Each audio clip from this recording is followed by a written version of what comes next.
Welcome to this virtual tour of Seven Oaks Classical School. Our school is a school with a mission.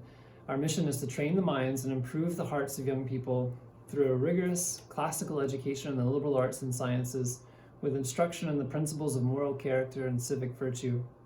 Now, I recognize that mission is a mouthful, but basically it revolves around the idea of cultivating virtue or human excellence. And that virtue is really breaks into different categories: moral virtue, intellectual virtue, and we hope civic virtue. I think our idea of education is well captured by the image of the oak tree. The oak tree is something that is a matter of slow growth. It forms over time, but with constant nourishment, eventually you end up with a beautiful and flourishing tree that has a strong inner core, that strong pith. When we think about how we're proceeding with this education, we think in terms of helping students build good habits. And we think about doing that largely through the power of example and through story. Classical education is sometimes described by certain synonyms. Sometimes classical education is thought of as a humane education. And I think that is a wonderful way of speaking about what we do. That is, we really focus on the human person.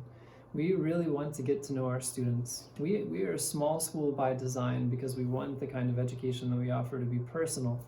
We want people to know each other in the building. We don't want class sizes to get out of hand. We don't want there to be so many students that they're almost inevitably reduced to a statistic. Instead, we think education is a very human enterprise, and it's best seen in the relationship of students with one another and students with their teachers as we work together to a deeper understanding of the subject, as we grapple with serious questions, as we talk together and think together. Classical education is also sometimes known as a liberal education, and I think that's a powerful image as well. Historically, a classical education has been thought of as one that's fitting for someone who has been liberated, for a free individual. It is a kind of education that fits people for greater freedom. And it does this in all kinds of ways, in part by helping give the gift of a knowledge-rich education that helps us learn to think well and express ourselves well, so that we actually are liberated from the limits of time and place and knowledge that we're all born to. Our students get to travel broadly through the books they read, through time, through space, and they gain the rich benefit of experience that comes from being aware of what's come before. As we think about the education itself, there are certain basic principles that we have in mind. One is that we want a knowledge-rich curriculum.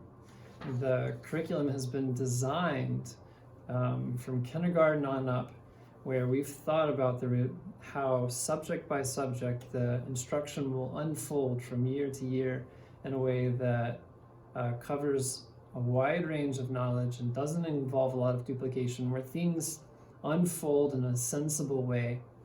And also where subjects have some conversation between one another.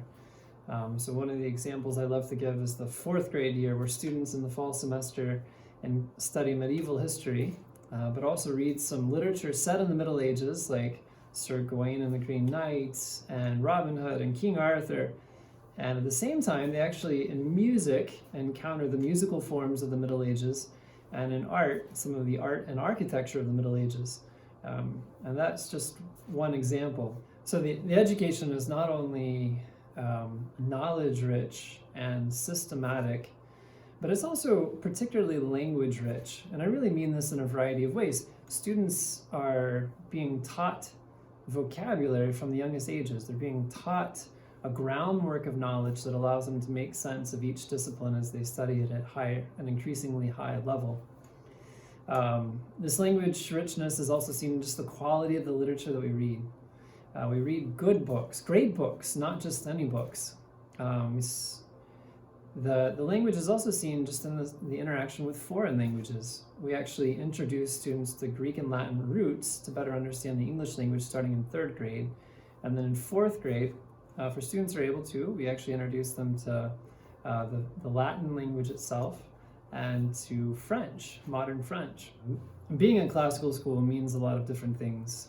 In part, being a classical school means being focused on the cultivation of virtue, intellectual, moral, and civic. In part, being a classical school means the appearance of the classical languages. And so I've mentioned that we study Greek and Latin root words, and then the Latin language itself. Being a classical school also means that we study the classics, great works of literature.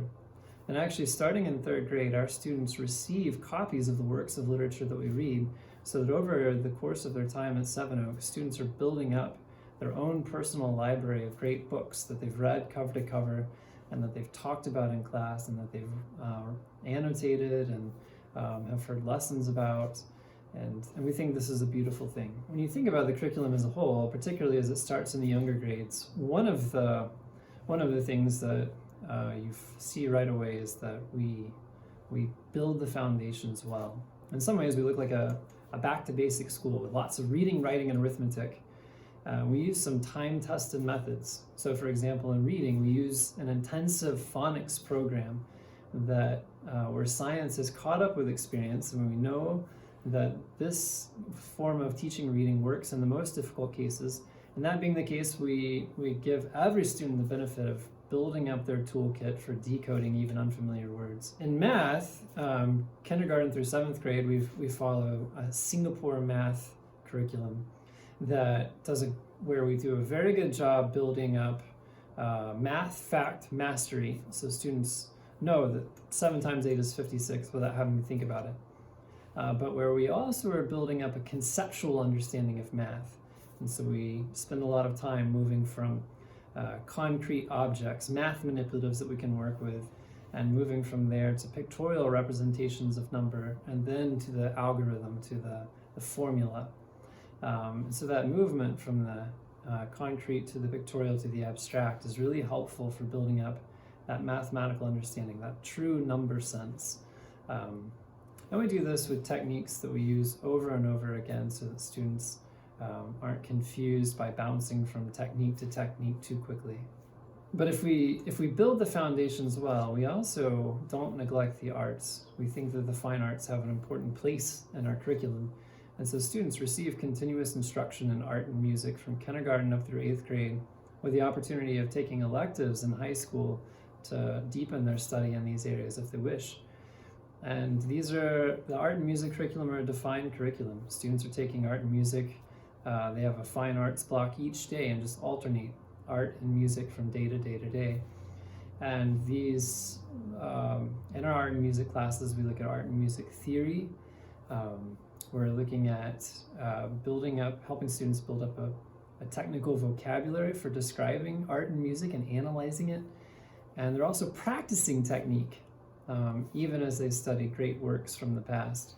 Sometimes when people think about classical education, I think that they imagine a stale form of lecture when it comes to instruction, but nothing could be further from the truth. The classical school classroom is intended to be a very dynamic place. The methods vary widely, but the point is to get people reading and thinking and talking and writing. And so we want classrooms that have a lot of conversation, a lot of question and answer. We certainly think that there's a place for taking time to memorize and recite and become more comfortable remembering and drawing words out of your mind and putting them in articulate form. But really what we're headed toward is a resurrection of the old art of conversation.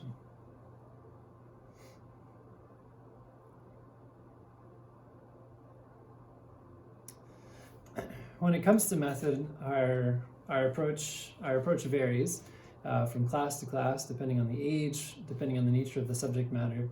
But the basic goals are the same. We want to get students really thinking about and understanding the subjects that we're teaching. And we want there to be a lot of, in addition to active thinking, a lot of talking and a lot of writing and a lot of back and forth. And we think that reading and thinking and writing and talking is where a lot of the work of education happens. Aside from the students and the curriculum, the teachers are the linchpin of the school. They are the ones who are responsible from a day-to-day basis in bringing this curriculum to life and working with the students to build good habits. And so when we think about teachers, we're looking for people who, first and foremost, know the subjects that they teach, who love that subject matter. We're also looking for teachers who love the students that they work with and genuinely enjoy spending time with children. And we're also looking for people who are able communicators, who not only know their subject and love their students, but who are effective at communicating what they know to those students that they love. And we also are looking for people who accept, who view teaching as a high calling, who understand that it is their duty from day to day to model what they want their students to become. In short, we want teachers who instruct and guide and inspire. We give a lot of thought to the environment in which this education occurs. We want an environment where students can really focus on their studies. And to that end, we have students wear uniforms. We put an emphasis on students and teachers, everyone in the building, interacting with each other with a measure of respect. We've tried to think a lot about the order of our day so that there's not chaos, but really an overall calm environment. And we have many students who come to us who struggled in another school, who find that they're able to focus on their studies in a way here that they simply weren't before. There are all kinds of very predictable distractions that young people face with their peers, with screens, whatever it may be. And what we've tried to do is to create an environment where we address some of those very predictable, very normal distractions and try to minimize them so that so students have an opportunity to discover how much they can love learning, how much they enjoy the books that they read and the subjects that they get to study.